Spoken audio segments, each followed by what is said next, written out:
Been following the Hurricanes? Absolutely following the Hurricanes. Loving it. Light it red. You know, red's my favorite color. So, yeah, it's exciting time for the Triangle. I'm get more and more into it every year. So, What a season, though. I don't follow hockey closely man. during the year, but I love playoff hockey. I haven't been to a playoff game yet this year, but yeah, if I get the opportunity, I'll be waving the towel. I'll be rooting them on for sure. That's right. See if we can get in there. So, maybe the only championship we get in Raleigh. So.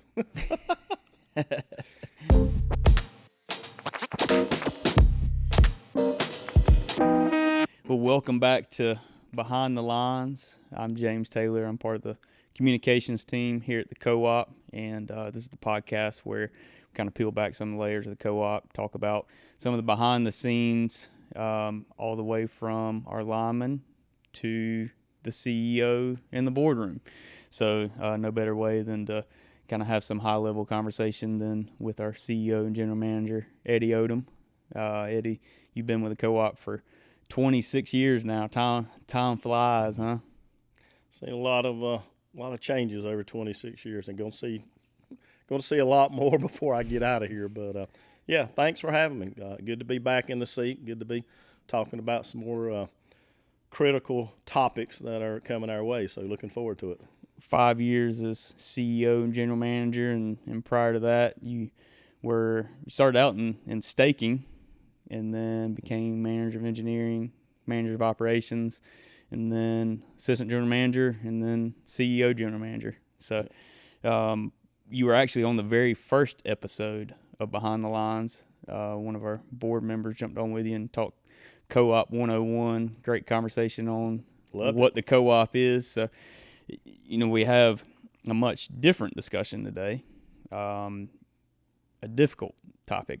But, you know, before we jump into that, we want to kind of take a step back and kind of talk about the co-op, talk about some of the challenges, but then also, you know, what that looks like from the CEO, general manager's position in terms of overseeing the co-op.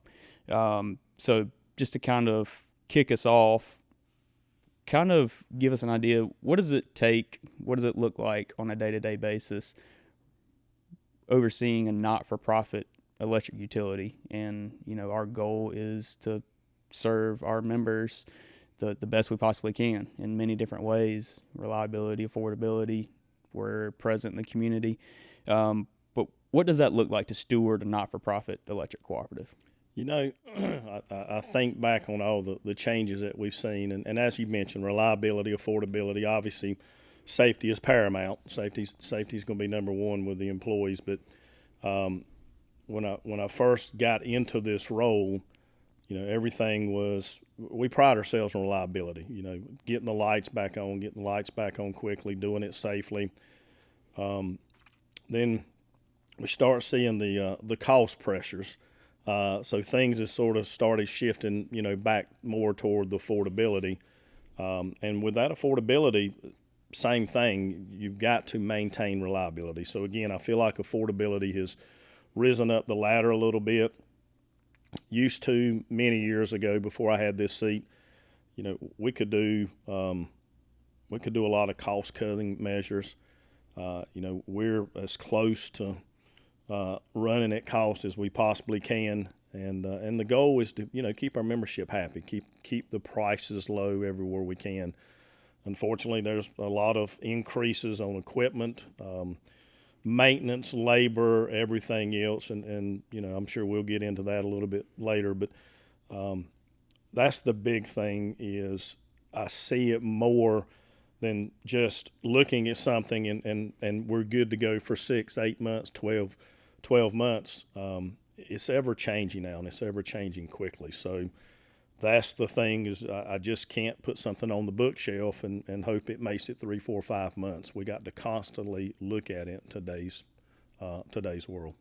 But you mentioned one thing, you know, as close to at cost as possible. That's a big thing with the not-for-profit model, is we set our rates as close to at cost as possible, and it's a tight ship to run.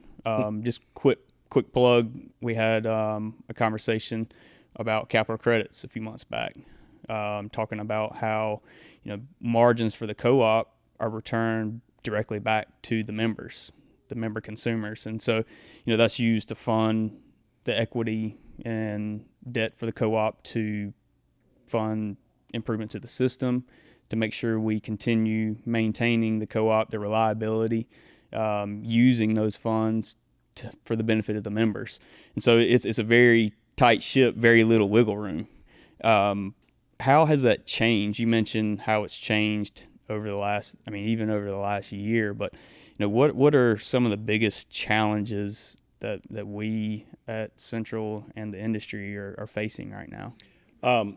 First off, back to the capital credits, with our board, very important. It's a priority. We're on a 19-year cycle. It's very huge. And we continue to maintain that to show our appreciation back to the membership, to give back what we can. A lot of the big changes that we've seen have just been the equipment cost. If we look at the wire, if we look at big materials, power transformers, it's not just the cost anymore, it's lead times.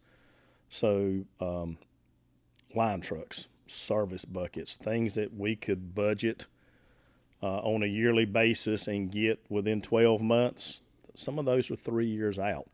So again, it's not just 1 year in advance. We have to look so much farther down the line. Same thing for large pieces of equipment. It could be 3 years out, it could be 5 years out.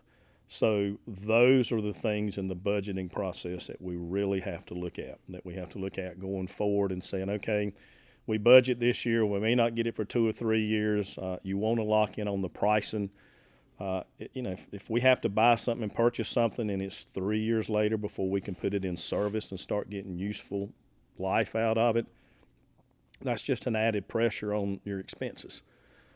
So again, we maintain it bare minimum, like you said, as lean as we can run it. But those are the biggest pressures, that I've seen now, is we have to plan so much farther in advance.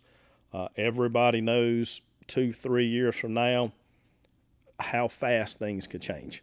So it's we do the best we can with the budgets. Got a lot of experienced staff here, a lot of individuals outside of here that we work with, consulting firms, our statewide organization, but we do the best we can for that. And again, those are some of the biggest concerns going forward. And even we're distribution co-op.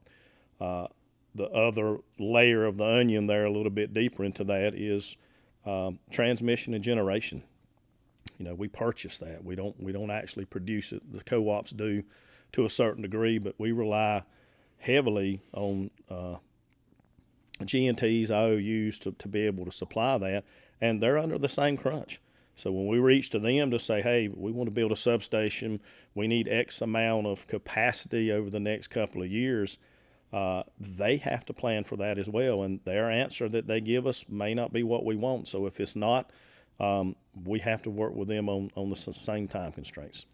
And exactly, to build on what you're saying, the cost pressures and the challenges are not just unique to Central. All co-ops, IOUs, municipalities, all feeling the same cost pressures. And I say we because you and I are consumers. All consumers are feeling cost pressures and price pressures all over. It's just kind of the nature of the beast right now. According to the U.S. Information Administration, nationwide electricity cost rose 8% last year in 1 year, 30% since 2021. So this is, across, so alluding to some of the price pressures on materials and trucks, and everyone's feeling those same pressures. And also the biggest line item in our budget is wholesale power. You mentioned the G&Ts, and so since 2021, we've seen a 31% increase in the cost for wholesale power. That tracks very evenly with the nationwide stats that we're seeing some of the pressures across the country. And, another plug, our May Carolina Country issue, we kind of dive into some of those and look at some of the specific price pressures that we've seen in different areas on the operations side, materials as well as wholesale power. But wholesale power, most people might not fully understand what wholesale power is. Can you, with that being the largest expense that the co-op has in our budget, can you explain what wholesale power is, how we at the co-op obtain it, and then what are the factors kind of driving wholesale power? It's not just one particular thing, but I'll do my best to explain it the way I understand it. But our wholesale power, again, we purchase electricity from those that generate it and produce it. Duke Energy right now, so we have our contracts through our statewide organization. So we're locked in on certain pricing for that, which is good. But 63%, I think, of every dollar that we come in goes to pay wholesale. So that leaves us 37 cents essentially to operate on and to be able to run the co-op. But when you look at the wholesale side of things, everybody's like, well, you're locked in on capacity, what you're going to use, and your pricing. That's correct. That's stable. But when you hit the cold spells like we hit in February, or hot spells that may come summertime, you look at what fuel costs right now, fuel surcharges, and what I mean by fuel is natural gas, propane. Our statewide and the co-ops do a great job at locking those prices in, but when the demand hits a little bit higher because of things out of our control, and let's just say the transmission grid and the regional transmission operators go back and say, hey, we need some extra reserves, you're going to have to purchase that at market price. I've always told people, if you travel during the summer and you go to the beach during the summer, do you expect hotel rooms and gas prices to be higher than they are in the off season? And usually that's the case. So for us as a cooperative, when we purchase our power, we always sort of cringe every month to see if we had a hot day or a cold day. And if Duke Energy has to hit some additional reserves to make sure the capacity is there for all of us, they're going to pay a little bit higher price for it. And that price is passed on to us, rightly so, because they can't generate it. So again, that is one thing that I hope everyone realizes. A lot of the concerns moving forward for the reliability is generating facilities. We need 24/7, 365 days generating plants, dark, light, whatever. Renewables are great. Love it when the sun's out, the wind's out.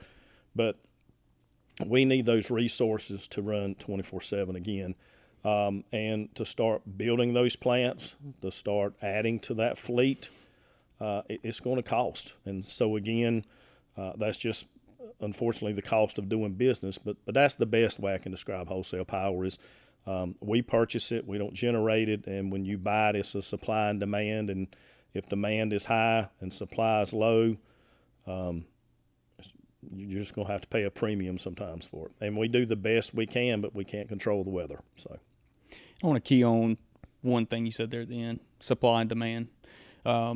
What people may not realize is that legislation plays a big part into supply and demand. And right now, and this is something that we've been monitoring and having conversations about for the last 10 years. You see a scenario where demand, if you look at it on a graph, demand is continually rising. Supply has been kind of stagnant.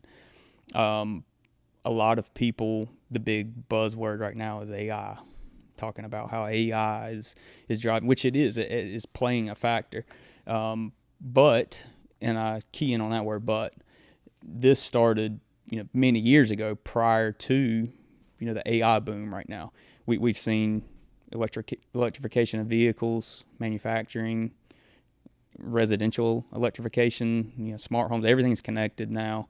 You've seen a continued rising in demand, whereas the supply isn't necessarily keeping pace. Correct. And so, circling back to policy and legislation and it's not entirely driven by legislation, policy decisions. However, they have a very heavy influence on that.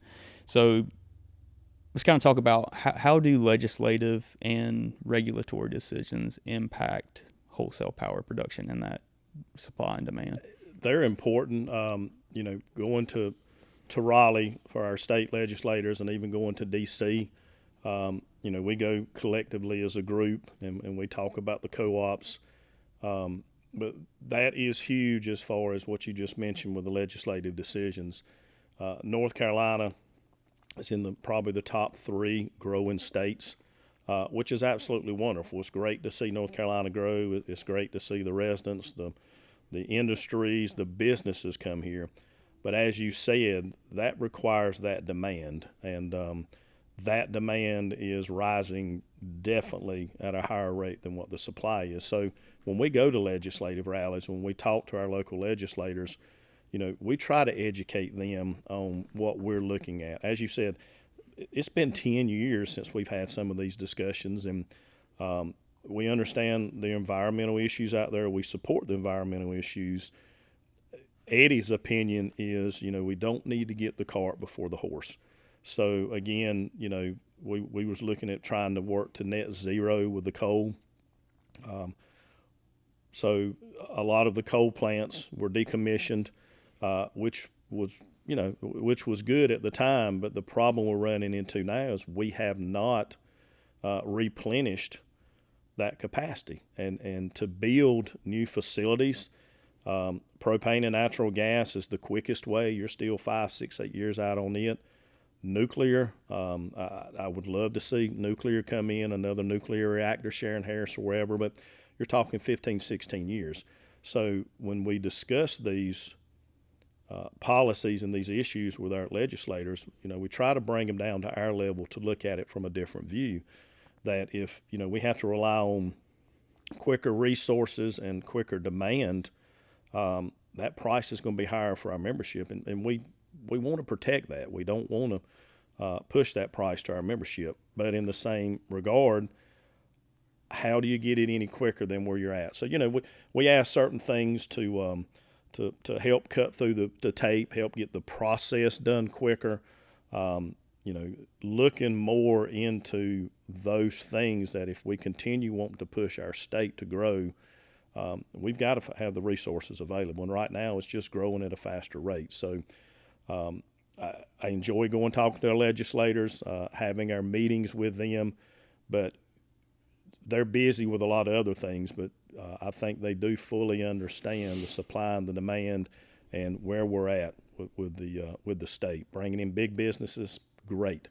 You got to power them up to be able to have the jobs to get things going. So we'll continue to work on that. We continue to do the high points. As you said, AI is changing the world, but it's not like AI hasn't been here. Like you said, it's really risen to the forefront. But if you look at computers and AI and a lot of the things that's in the spotlight now, they've been here for years. It just seems like now they're moving at a much faster pace, and we've got to find ways to keep up. Absolutely. And this isn't a new issue. It's something, no. Not to get into certain policies or directions over the last 10 years, but pace. I want to key in on that word that you said, pace. That's a word we've used for many years now in our discussions on this topic is we are 100% for all renewable, all forms. It takes everything. That's right. It takes all forms of renewable energy, natural gas. They all come together to build that puzzle, and they all have an important piece. But pace, the pace at which we transition away from reliable 24/7, 365 resources, that can become an issue. If you put them on, if you put certain renewables that may not have that 100% reliability, if you put them on at a pace where you're taking resources off the grid, then that kind of becomes, a building issue. And right now we definitely need to be cognizant of putting those 24/7, 365 resources back on the grid. Because, the reality is at 6 a.m. on a cold winter morning, when everyone wants to turn their heat on, you need to make sure that capacity is there from resources that will actually be available at that time. And you kind of look at it like a bucket. If, my home, your home, all the businesses are streams of water going into the bucket, we've got to make sure that bucket expands with the amount of water that's going into it. And excuse me. And like you said, we've been having those discussions on the federal and state level for, quite a while now, putting that emphasis on 24/7, 365, and then also permitting, making sure that we can get those resources online and you're not burdened by years and years and years of red tape. Some of it's necessary, but some of it can probably be streamlined a little bit, and making sure that with all this outside pressure, so to kind of bring everything, we've talked about some of the cost pressures on the operations side, wholesale power, to kind of bring it, together a little bit. All these challenges over the last few years, we mentioned the conversations we're having on the legislation and policy side, but here at Central, can you highlight some of the things? What are we doing at the co-op to help head off some of those things, some of those pressures that we're feeling, to try and soften that impact for our members? We're all the time looking at programs. The co-ops are a tight group, so we converse a lot with co-ops in the state, co-ops at the national meeting for those programs. One of the things we've looked at over the last years is a program called CVR, Conservation Voltage Reduction. And basically what that is, if we can lower the voltage on the distribution line, we have to stay within a certain tolerance. But if we can lower that voltage on the distribution line, which means we're purchasing less from our wholesale provider, that helps. We've got the other things. Every co-op now, I think, in the state has a battery energy storage system, which we charge these large batteries at substations early in the morning when the demand and the usage is low. So we charge them during the cheapest hours that we can charge. And then let's just say it's going to be 100-degree day and it looks like it's going to be a hot demand statewide in Duke. We'll look at controls of, going into some energy conservation and saying, hey, where can we conserve at? Well, what we'll do is discharge those batteries during peak times when we think the demand's going to be high, which again, we're discharging stored energy. We can get 3-4 hours out of that. So if we can ride the wave through the demand, again, that helps us on the purchase power side of things. So again, we're not being charged the demand rate at that time. And Duke Energy works with that as well. So again, we are doing a lot of things behind the scene to be able to help individuals conserve. Some of our programs in-house, we monitor the electric bills. I know some people may think, well, yeah, it's just an electric bill and they're just wanting to get their payment. But, if someone's light bill spikes or even drops to a certain degree, that can throw up red flags in our customer information system. And so we can be proactive and say, hey, we've noticed right now at the pace you're going at this month that your light bill may be $50, $60, $70 higher. Is there something wrong? Have you added something to it? It could be a well pump running all the time. It could be emergency heat is hitting on a heating system. So again, we try to be proactive and get ahead of it with our membership to help them with that. So again, everything we can do. We've got a board member here that says, we're one of the few businesses that help you find ways to buy less of our product. So again, obviously the less we sell, we want the meters turning, but it's not just, hey, turn all you can and get all you can get out of it. let's be proactive. Let's help our membership. I mean, I'm a member of Central Electric. I live on the line. I look at my light bill every month, and if there's ways to conserve, we conserve. But yeah, I think we've done a fantastic job. And again, we'll continue to discuss to everybody else. Charging stations. We've got one here at the co-op. We've got one on the system. So anything that we can do to help someone, we'll look at that. So we'll reach out to every resource available. And you mentioned utility scale projects to reduce CVR, reduce voltage on the system, to reduce line loss, and also battery storage to offset some of the peak demand. A lot of those utility scale projects that we're continually doing to trickle down for savings to our member.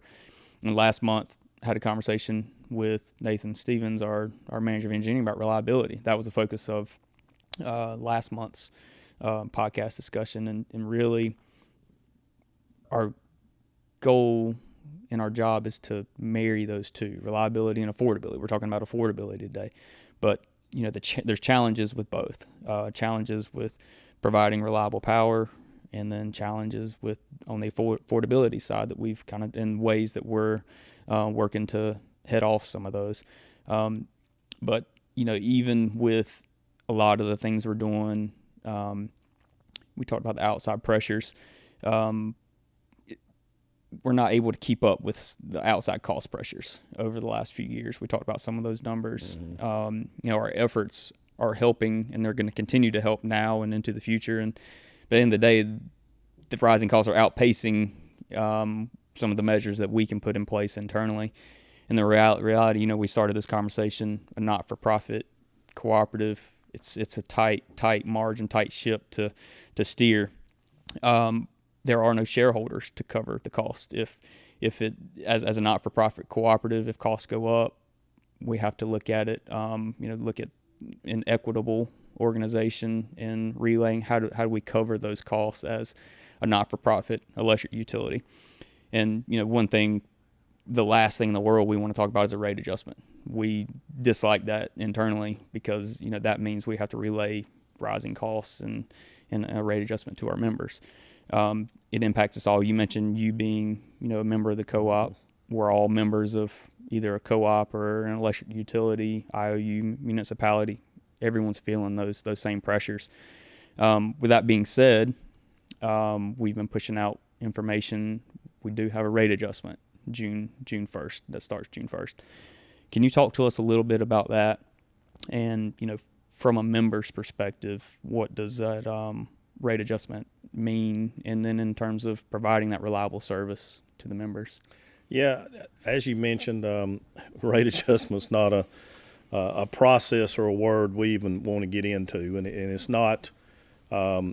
We just look at the numbers and say, "Oh my goodness, we need to throw out a rate adjustment." It can be a lengthy process, and what I mean by that is, we do cost of service studies, outside consultants. We talk with our statewide organization. We get estimates for the next year, for the future year, of saying this is what we think wholesale power costs may be. We throw that all into a spreadsheet, and we look and see of each rate class. We look at residential, we look at commercial, we look at small load, large load, everything, and saying, okay, this is the sales per rate class. How many members is in it, and the revenue that it brings in. So again, it's just not an arbitrary number, and we throw a number out to try to get to a good feel number at the end of the year. And we'll start our budget process in September of the previous year. Staff presents this to our board. We discuss those options. So again, we are having to do a rate adjustment in June. Currently that is 7%.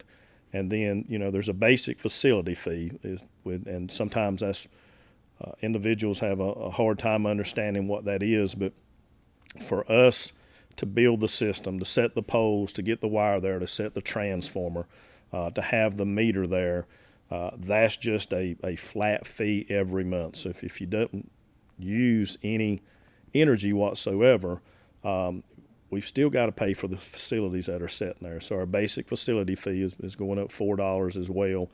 The basic facility fee is pretty much set money through the year per se, because you'll at least get that out of the account if it's active.